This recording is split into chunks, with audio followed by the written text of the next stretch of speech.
అందరికీ నమస్కారం. అమ్మ మాట అమ్మాయి బాట ఛానల్కి స్వాగతం. ఈరోజు నుంచి విఘ్నేశ్వరుడు గురించి కథ మొదలు పెట్టుకుందాం. దీన్ని నేను చందమామ పుస్తకం నుంచి గ్రహించాను.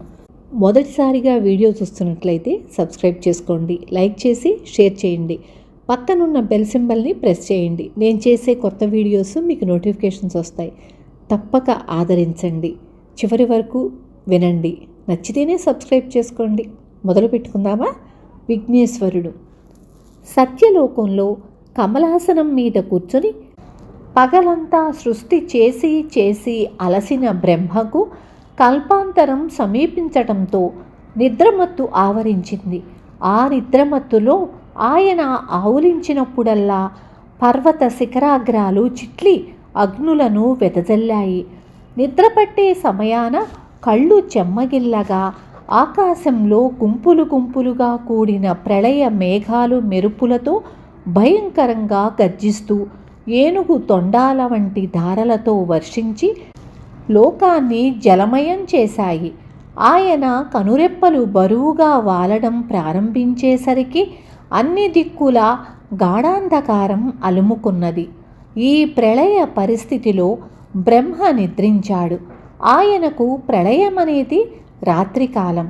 తిరిగి నూతన కల్పారంభం కానున్న సమయం ఆసన్నమైంది.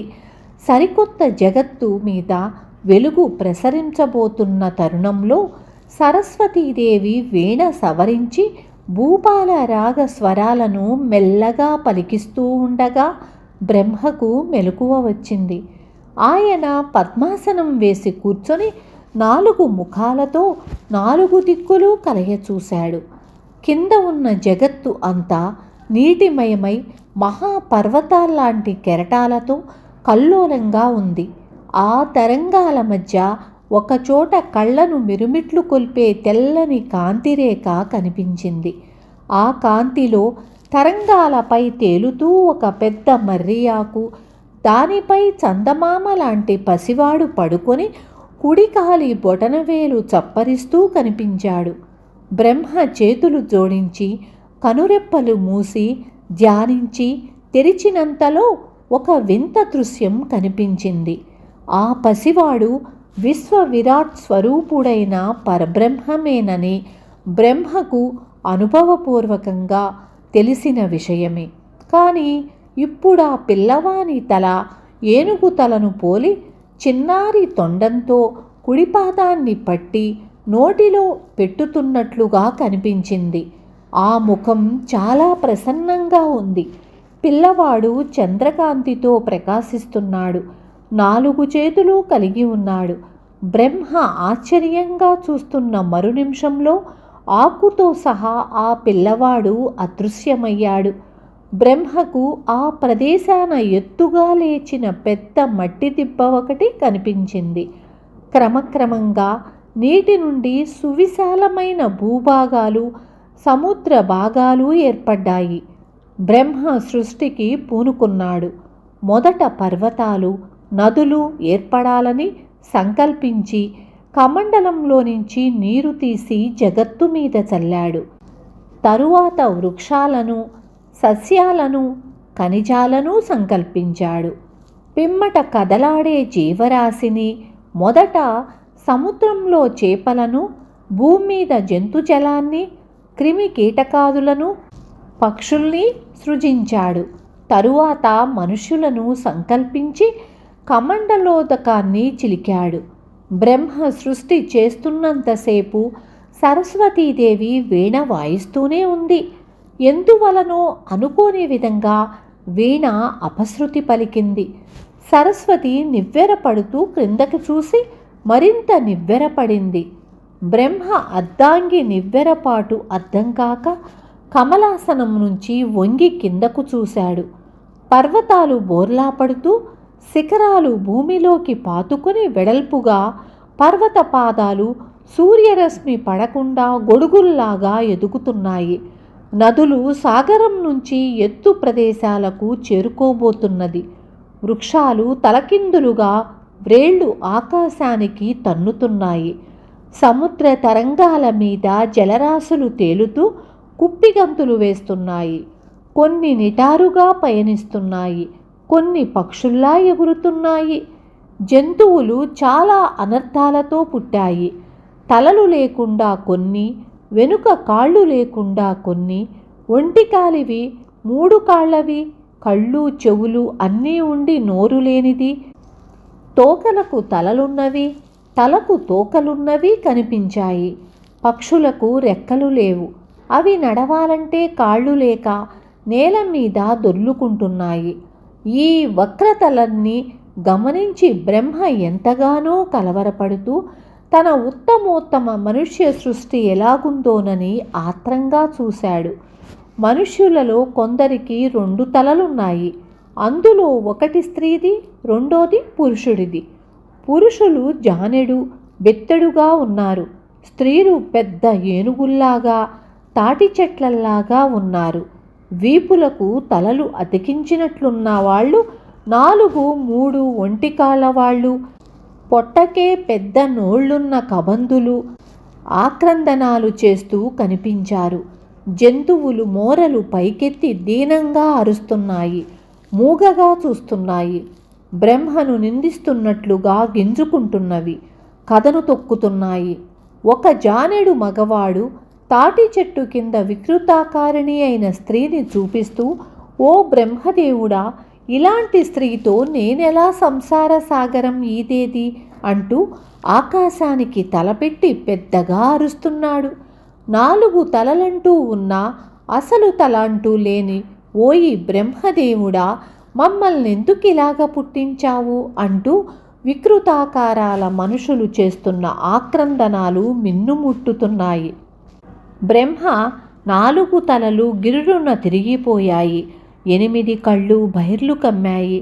తెల్లబోతూ బ్రహ్మ సరస్వతి వంక అయోమయంగా చూశాడు. అతని 4 తెల్ల మొహాలను చూసి సరస్వతి సరసంగా చిరునవ్వుతో సరిపెట్టి ఊరుకున్నది. ఎందుకిలా జరిగింది? సక్రమమైన సృష్టి జరపాలనే సంకల్పంతోనే కదా నేను సృష్టికి పూనుకున్నాను. ఇలాగ ఎందుకు జరిగింది అని తనలో తాను అనుకుంటున్నట్లుగా గట్టిగా తలలు పైకెత్తి అరిచాడు బ్రహ్మ. అతని ప్రశ్న దశ దిశలా మారుమ్రోగింది. అయోమయంగా వెర్రిచూపులు చూస్తున్న బ్రహ్మకు పెద్ద వెలుగు కనిపించింది. ఆ వెలుగులో ఒక అద్భుతమూర్తి కనిపించాడు. ఆ మూర్తికి ఏనుగు తల ఉంది. 4 చేతులలో పాశము, అంకుశము, కలశము, పరశువు ధరించి ఉన్నాడు. పూర్ణ చంద్రుడి వలె ప్రకాశిస్తున్నాడు. తెల్లని అతని ఉత్తరీయము ఆకాశమంతా రెపరెపలాడుతూ ఎగురుతున్నది. అప్పుడు సరస్వతి వీణ ఓంకారనాదం చేసింది. సరస్వతీదేవి వేళ్ళు వాటంతట అవే వీణపై నాద నామక్రియ రాగాన్ని పలికిస్తూ మాయామాళవ గౌళ రాగానికి మారుతూ హంసధ్వని రాగాన్ని అందుకున్నది. గజాననుడై సాక్షాత్కరించిన ఆ దివ్యమూర్తి వటపత్రంపై నిలుచుని బ్రహ్మను అభయముద్రతో ఆశీర్వదించాడు. అతని చుట్టూరా శరత్కాల పూర్ణిమ నాటి వెన్నెల వంటి వెలుగు ఆవరించి ఉంది. బ్రహ్మ అప్రయత్నంగా చేతులు జోడించి నమస్కరిస్తూ, మహానుభావ, అద్భుతమూర్తివైన నీవెవ్వరివి? నీవెవరో తెలుసుకోలేని అజ్ఞానిని అనుగ్రహించు అని అడిగాడు. నాయన బ్రహ్మదేవ, సంకల్పం వెనుకనే వికల్పం వెంటాడుతూ ఉంటుంది. అదే విఘ్నం. విఘ్నాన్ని అరికట్టి సంకల్పాన్ని నెరవేర్చే నేను విఘ్నేశ్వరుడను.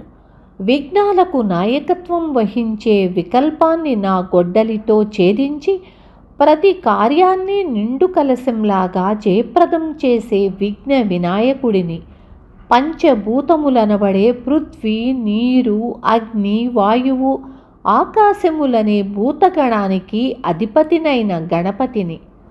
ఆహార ధాన్యాలను, ఫలించే సస్యాలని నాశనం చేసే మదించిన ఏనుగు వంటి విఘ్నాలను నా వాడిగల అంకుశంతో అదుపులో పెడుతూ వాటిని నా పాశం అనే బలమైన త్రాటితో కట్టి ఉంచే నన్ను విఘ్నేశ్వరుడు అని పిలువు అని గంభీర స్వరంతో విఘ్నేశ్వరుడు పలికాడు.